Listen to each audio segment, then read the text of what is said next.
जय हिंद साथियों, स्वागत है आपका self study classes Vishwamit Jain YouTube channel में। दोस्तों आज का वीडियो स्टार्ट हो चुका है और आज हम हिंदी में पढ़ने वाले हैं प्रयोगवाद की महत्वपूर्ण रचनाएं। ठीक है, इसके पहले हमने प्रगतिवाद को भी पढ़ लिया, ठीक है, छायावाद को भी पढ़ लिया। अब दोस्तों हम प्रयोगवाद के बारे में पढ़ेंगे। जिन भी साथियों ने अभी तक चैनल को सब्सक्राइब नहीं किया है वो चैनल को सब्सक्राइब कर लेना। और ये अपना व्हाट्सअप नंबर है दोस्तों, व्हाट्सअप ग्रुप का 9098609291। तो आपको व्हाट्सअप ग्रुप से अवश्य जुड़ना है, वीडियो को लाइक और शेयर जरूर करना है। ठीक है, और जो भी साथी चैनल के ज्वाइंट मेंबर बन सकते हैं वो ज्वाइंट मेंबर आपको जरूर बनना है। ठीक है, स्टार्ट करेंगे आज का ये वीडियो। सबसे पहला जो आपका जो रचना है दोस्तों, प्रश्न है वो है मैं वक्त के हूँ सामने कि रचनाकार कौन है। 2 सेकंड आपको दिए जाएंगे, आपको उत्तर बताना है। मैं वक्त के हूँ सामने कि रचनाकार कौन है। गिरजा कुमार माथुर, भवानी प्रसाद मिश्र, शमशेर बहादुर या फिर अज्ञे। तो मैंने आपको कई बार याद करवाया हूं दोस्तों कि वक्त के सामने क्यों खड़े हो गिरजा, वक्त के सामने क्यों खड़े हो गिर जाओ भाई। तो किसकी हो जी, गिरजा, तो गिरजा कुमार माथुर की, यानी कि ये नंबर आपका बिल्कुल सही हो जाएगा। और दोस्तों आपको पता है कि इसे 1991 में साहित्य अकादमी पुरस्कार भी मिला है। मैं वक्त के हूँ सामने के लिए गिरजा कुमार माथुर की रचना है और इसे 1991 में साहित्य अकादमी पुरस्कार मिल जाता है। ठीक है, अगला क्वेश्चन है प्लाट का मोर्चा की रचनाकार कौन है। अब 2 सेकंड आपको दिए जाते हैं और दोस्तों प्लाट के मोर्चे में कोई सियार को उतारोगे कि शेर को उतारोगे, जल्दी से बताना है। प्लाट के बोले सर बेटा प्लाट के मोर्चे में मैं सियार को नहीं शेर को उतारूंगा, यानी कि प्लाट का मोर्चा शमशेर बहादुर। किसकी होगी रचना, शमशेर बहादुर का। अब याद रखना है आपको, प्लाट के मोर्चे में सियार को नहीं शेर को उतारना है, तो शमशेर बहादुर यानी सा नंबर आपका बिल्कुल सही हो जाएगा। ठीक है, अगला है दोस्तों गीत फरोश के रचनाकार कौन है। गीत फरोश 4 विकल्प है, 2 सेकंड आपको दिए जाते हैं। दोस्तों हमें किसके गीत गाना है, हमें गीत गाना है भवानी के। किसके गीत गाना है, भवानी के गीत गाना है। तो गीत फरोश रचना के रचनाकार कौन होंगे, कौन होंगे, भवानी प्रसाद मिश्र, यानी कि आपका जो विकल्प नंबर बी है वो बिल्कुल सही हो जाएगा। बी नंबर 1956 की रचना मानी जाती है। और अगला है दोस्तों आंगन के पार द्वार के रचनाकार कौन है, और 4 विकल्प हैं और आपका बिल्कुल सही आंसर हो जाएगा कि आंगन के द्वार पर कौन खड़े हैं, अज्ञे खड़े हैं। आंगन के द्वार पर अज्ञे खड़े हैं और ये रचना अज्ञे की है, ये भी आपको याद रखनी है। ठीक है, चांद का मोह टेढ़ा की रचनाकार कौन है दोस्तों। 4 विकल्प हैं। मैं आपको बता दूं कि अगर व्यक्ति की मुक्ति हो जाए तो उसका जो मोह होता है वो सीधा नहीं रहता, ऐसा हो जाता टेढ़ा। चांद का मोह टेढ़ा, मुक्ति मिल गई तो चांद का मोह टेढ़ा हो जाता है। तो चांद का मोह टेढ़ा ये रचना किसकी होगी, मुक्ति बोध, यानी कि आपका जो सा नंबर है वो बिल्कुल सही हो जाएगा। ठीक है, अगला है ठंडा लोहा की रचनाकार कौन है। ठंडा लोहा, दोस्तों आपको पता है कि लोहा कितना भी गर्म हो, है ना, कितना भी गर्म हो धर्म के पास आते ही ठंडा हो जाता है ना। लोहा कितना भी गर्म हो धर्म के पास आते ही क्या हो जाता है, ठंडा हो जाता है लोहा।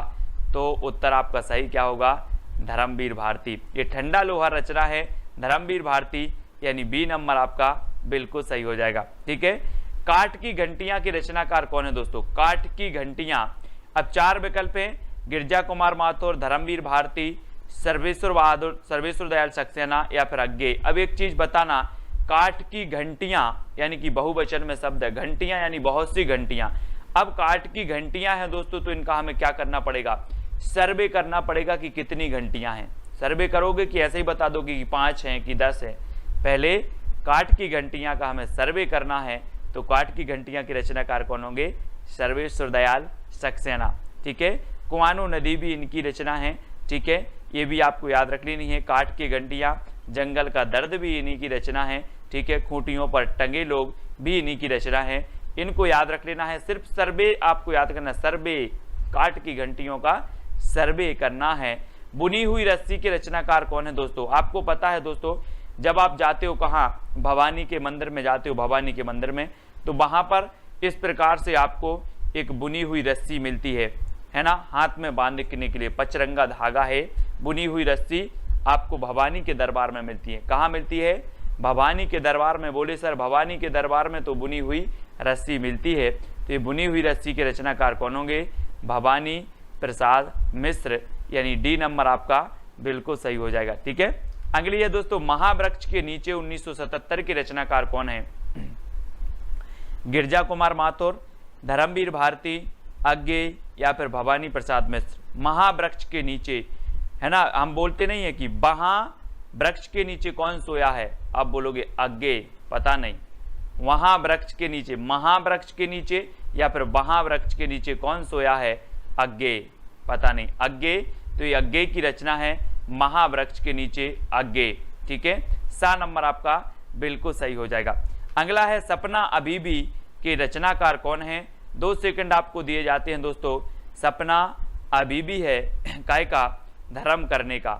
सपना अभी भी है धर्म करने का, तो धर्मवीर भारती, यानी उत्तर आपका सही क्या हो जाएगा? विकल्प नंबर बी।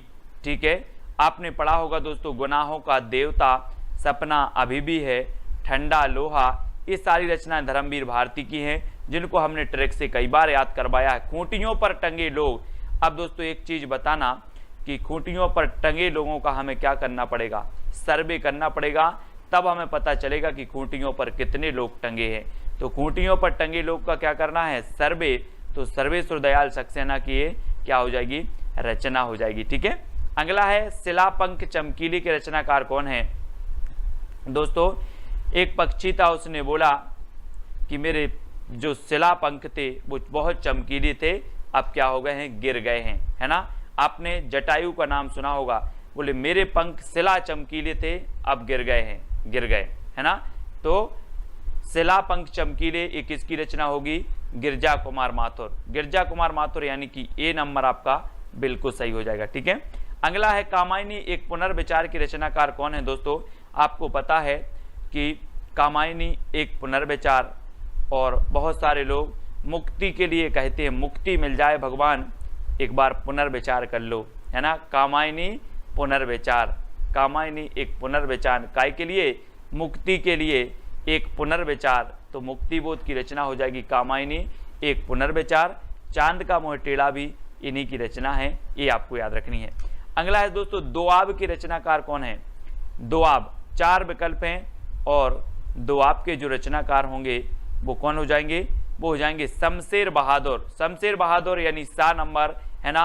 दोआब भी इन्हीं की रचना है, प्लाट का मोर्चा भी इन्हीं की रचना है, और शमशेर बहादुर को दोस्तों कवियों का कवि कहा जाता था। आपसे क्वेश्चन बनता है कवियों का कवि किसे कहा जाता था, तो आप बता देना शमशेर बहादुर को। ठीक है, खुशबू के शिलालेख के रचनाकार कौन है? दोस्तों खुशबू के शिलालेख, है ना, किसने देखे?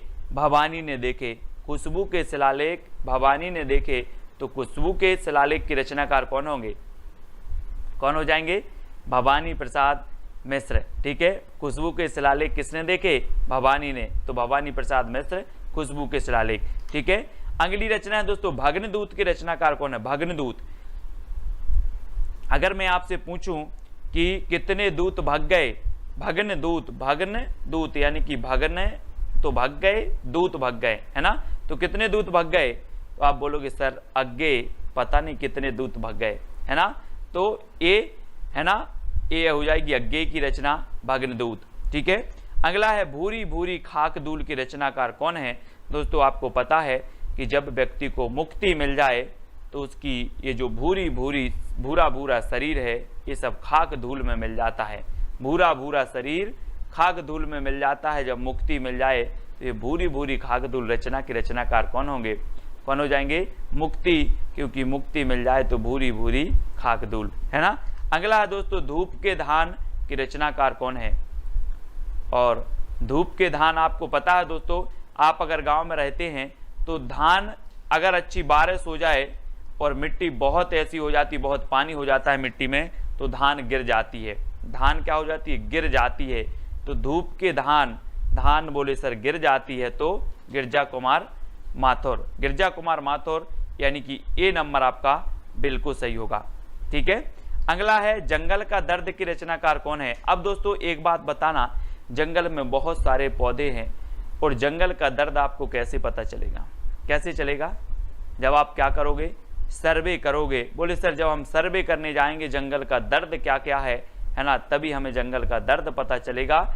तो जंगल का दर्द की रचनाकार कौन है? सर्वेश्वर दयाल सक्सेना। और सा नंबर आपका बिल्कुल सही हो जाता है, सा नंबर है ना। जंगल का दर्द सर्वे करना है, जंगल के दर्द का क्या करना है? सर्वे। तो सर्वेश्वर दयाल सक्सेना। कितनी नाव में कितनी बार की रचनाकार कौन है दोस्तों? अब आप बोलोगे सर मैं कितनी नाव में कितनी बार बैठा, सब अज्ञेय है। क्या है? अज्ञेय। कितनी नाव में कितनी बार? अज्ञेय। तो अज्ञेय यानी कि दा नंबर आपका बिल्कुल सही होगा। ठीक है। अब दोस्तों आपको बताना है प्रयोगवाद के प्रवर्तक कौन माने जाते हैं, आपको बताना है।